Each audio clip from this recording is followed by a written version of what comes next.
if they don't get actively involved, if they don't put their own efforts into taking decisions, they will be steered along a decision-making path where a lot will be done for them, and they'll end up in what will be the right place. It may not be absolutely optimal, but it will be good enough. And I think that's what we need to do. Now, we're a long way yet from developing those default pathways. How does it work? Who provides it? But I think that's where we've got to aim. I agree with that, because I've heard some people talk about defaults as though we just create a product, and if people don't choose anything, they go in that product. And I'm going, well, hold on a minute. No. That is not, we've got to have a process. I think with defaults, it's getting people to focus early enough.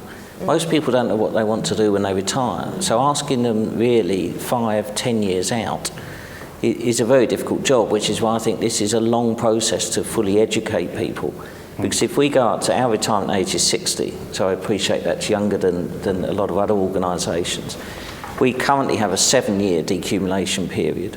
If you go to most people at 53 and say, how do you want your benefits structured in 7 years' time? They haven't got the foggiest idea. Exactly. And I think the other big dynamic that's changing, if people are ultimately looking to go into drawdown, what's the right decumulation period? If they want to be in drawdown, they need to be actively invested for the most part for the next 15, 20 years. Well, this is where you need to combine financial education and look at financial education occurring in phases and link that to your membership segmentation as well. Because picking up on your point, we believe the best time to start educating people is in their early 50s. The majority of people, as I said earlier, will be probably looking at a cash solution, small pot solution, but there will be a minority that ought to start to thinking about annuity or the income drawdown route. And if they're thinking about that, then they need to have exposure to riskier assets for a longer period of time. But it's phased education that's exactly. I was just going to say, at a young age, you just need people to understand the importance of saving. And the compound interest element of saving. In their 20s, you just need to persuade people to join their pension scheme.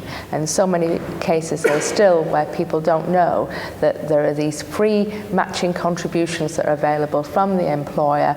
And you talk to people who have, you think, sensible enough to understand the concept of if I pay 5%, the employer pays 5%. That's one hell of a benefit. I agree entirely with the fact that the education mid-career is important. There's a couple of questions though. It's not just where do you want your money to, what shape do you think your money's going to be taken in the future, but it's also the age. Some people still believe they can target 55, others see reality and it's 70. And if you contact somebody at 53 because you have a 7-year decumulation, but they're planning to go at 55, it could be too late. So it's very personal. And so I think the touch points need to be far more regular. I think using things like nudge to attach at milestone birthdays, at the ones with 5 and 0 at the end, probably helps to sort of try and engage and help people to move into that model. You need to be able to engage when the individual chooses to self-serve. And too often they have a disappointing experience when they choose to self-serve. So it is about getting the underlying sort of piece going, but also being able to react swiftly when an individual does choose that that's what they need to do. When you say disappointing experience, what do you mean? Well, they're just not able to. Understand what the provider's telling them. The options that they want are not available.